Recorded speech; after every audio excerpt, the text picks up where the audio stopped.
And the value of trade on the FX commodities market in the week that ended November 15 declined by 11%. However, both the number of contracts and the number of deals closed in the green, up 251% and 260% apiece. For more, we have Michael Martins, their portfolio manager at FX. Hey, Michael, good morning. Great to see you. Hi, Chimeze. Good morning. It is always a pleasure to be here. As usual, let's start off with the week's activities. Bring us up to speed with what happened. Thank you very much, Chimeze. So if you look at the table in front of you, you will notice that the total value of transactions traded on the exchange fell by 11% from 9.58 billion to close the trading week at 8.51 billion. Naira. And if you also look at the total number of contracts, it however went up by 251% from 1.2 million contracts to close to trading week at over 4.3 million contracts. The total number of deals also went up in tandem by 260% from 61 deals to close to trading week at 220 deals. The ACI, which is the FX Commodities Index, remained unchanged at 427.34 points. And the AEI, which is the FX Export Index, also remained unchanged at 168.08 points. With regards to the volume of contracts traded on the exchange, there was a general increase in the number of contracts traded on the exchange this week, with the biggest changes coming with maize, which traded up from 229,000 contracts last week to trading over 4 million contracts this week. We also saw changes with cocoa, which traded up from 3,324 contracts last week to trading over 14,000 this week. And also with soybean, which traded no contract last week, to trading over 33,000 contracts this week. The only fall that we saw with regards to the volume of contracts traded on the exchange was with paddy rice, which traded downward from a million contracts last week to trading just over 141,000 contracts this week. With regards to price changes in the exchange, there was only one commodity that was green, and that was paddy rice, which went up by 8.18%, gaining 18 naira in the contract value to close the trading week at 231.50 naira. With regards to the commodities that fell in price in the week, we saw the biggest change with cocoa, which fell by 4.03%, losing 59 in the contract value to close the trading week at 1,199 naira 63 kobo per contract. We also saw a change with maize, which fell by 1.02%, losing 17 naira in the contract value to close the trading week at 169.36 naira per contract.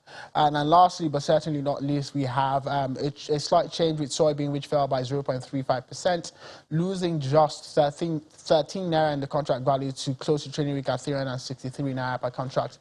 So those are largely the biggest changes with regards to price, volume, and also a summary of what happened in the commodities exchange in the week under consideration. And if you want to know more, as we always say on the show, you can go to our website, which is www.afxnigeria.com. Or if you really want to get started trading spot contracts and fixed income contracts on the exchange, you can always download our app, which is COMEX, which is available on iOS and also on Android. All right, Michael. Well, cocoa spot contracts went live a couple of weeks ago, and grain spot contracts are due within the coming weeks. Can you make a case for why people should invest in spot contracts?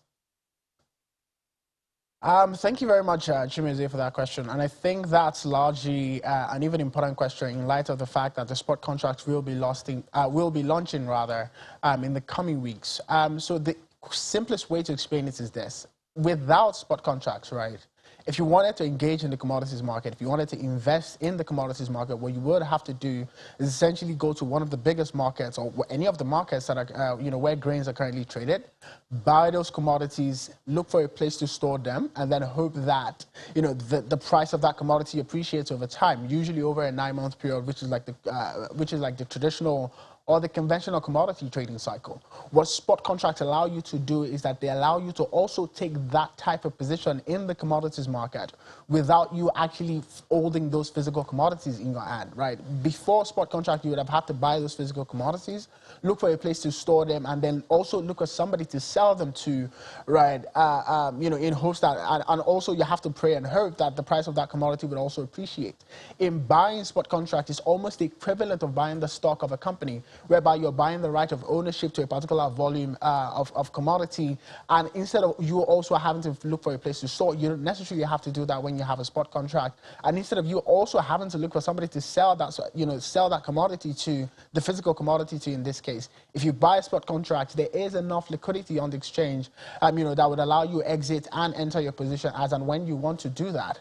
So those, I think, are largely the biggest advantages to buying spot contracts, on the exchange, as opposed to people having to go to the market themselves. Because I don't imagine that whether or not you're a retail investor or whether or not you're even an institutional investor, that you actually want to leave your desk and then go to the market and start buying commodities yourself. It is much easier to buy spot contracts, which essentially make it, much easier for you to invest in the commodities market.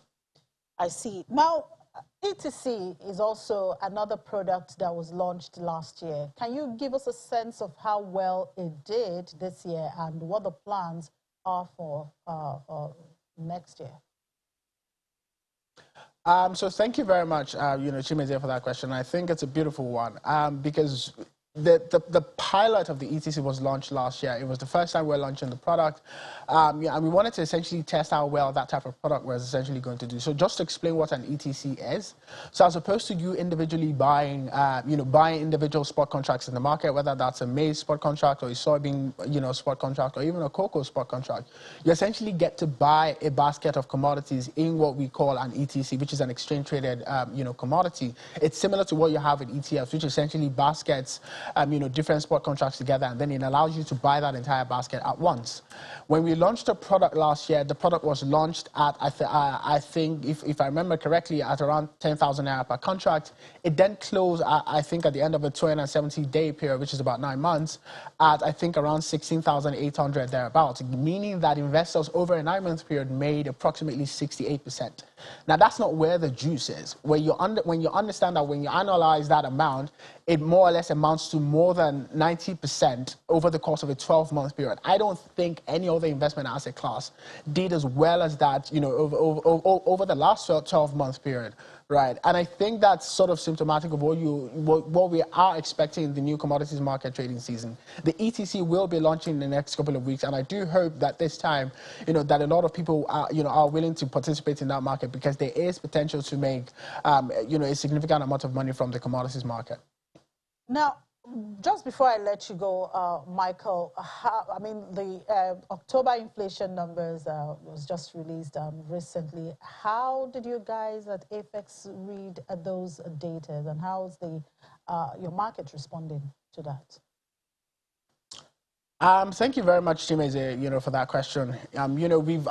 We've at different points in time spoken about the correlation that exists between the commodities market, and the general inflation. What we can't say definitively now is that due to the fact that a lot of the price dynamics in the market are still unsettled, right? So whether you're talking about grains or whether or not you're talking about even with export commodities, prices tend to essentially as volatile as they've ever been, right?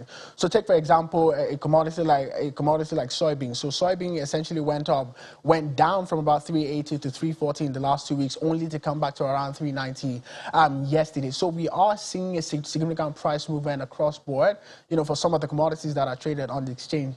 The implications of that on the inflation rate itself, we are not sure yet. And it is, and I must also say here that we haven't really had as much of the volume of commodities coming into the market yet, right? Well, you tend to see that towards the latter end of the month of November, and also the subsequent months of December, and then also January and February. That's usually when you can start significantly correlating between what is going on in the commodities market and then what you also see evidenced in inflation rates. So with regards to what the correlation currently is, I can't really say definitively to that, largely due to the fact that a lot of the price changes that are happening with commodities are extremely volatile, and it's also the case that a lot of the commodities in terms of volume haven't necessarily come into the market yet. Great. Thank you, Michael. All right. Thank you, Chimeze. Yeah, still on AFEX. Well, according to the United Nations Food and Agriculture Organization, at least 9.2 million people in Nigeria suffered a crisis or worsened levels of food insecurity this year as a result of armed conflicts, the consequences of COVID-19 and climate change. Now, this figure is expected to increase due to the effects of climate change on global food systems and crop production. Smallholder farmers are increasingly being impacted by the cumulative impact of droughts, floods, heat waves, and wildfires, as well as pests and diseases. Without adaptation, climate change may lower agricultural yields globally by about 5.30% by 2050. And if diminishing supplies result in price rises, at least 50 million additional people may face food insecurity, while a viable food balance sheet has been proposed as a vital component of food security. And that's what David Ibidapo, Senior Research Analyst at AFEX, will be speaking to us about.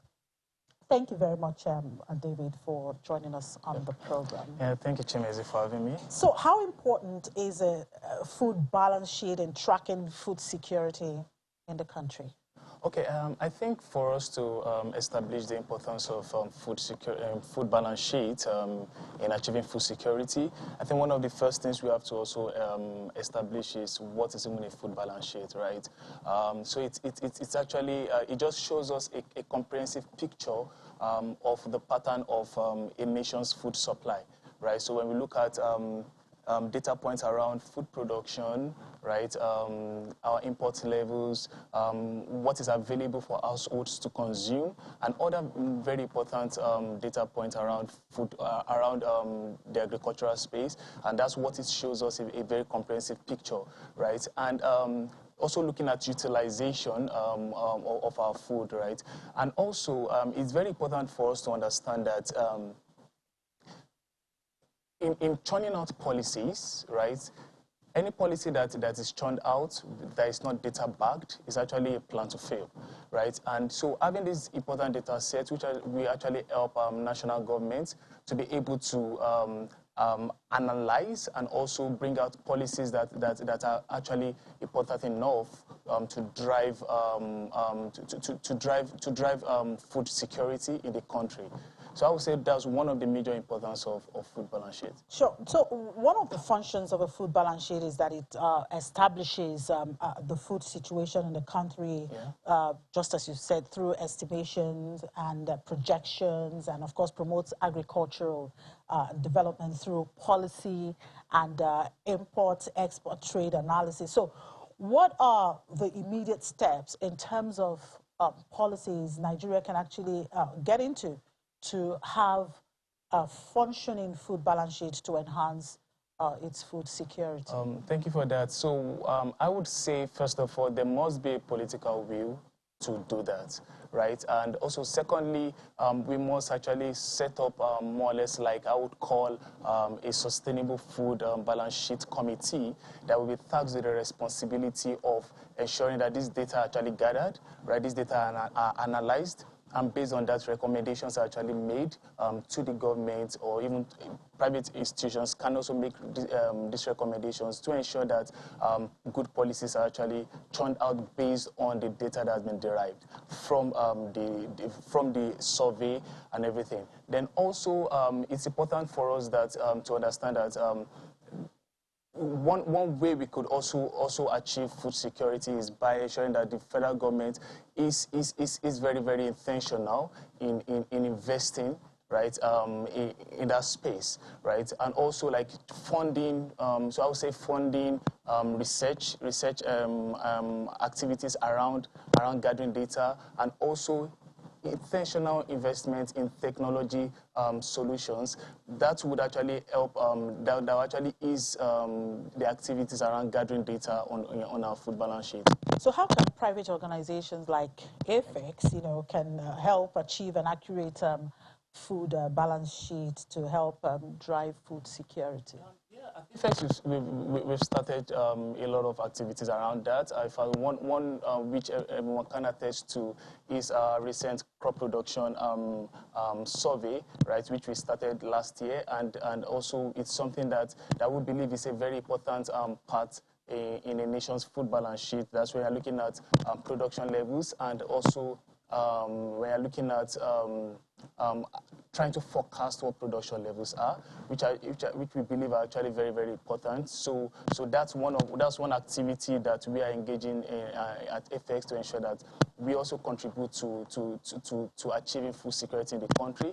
And also, when we look at some of the technologies that we are currently leveraging on, right, around technologies like our workbench and and also leveraging on AI to identify some patterns, climate patterns, farmers patterns that would also help us to know where the gaps are, right, and also where we can actually finance farmers, and also how we can play in the value chain in the agricultural space, so as to ensure that we also play our part in driving food security in the country. Now, before I let you go, looking at African context and an African food system, how can the food balance sheet ensure more resilient, and sustainability?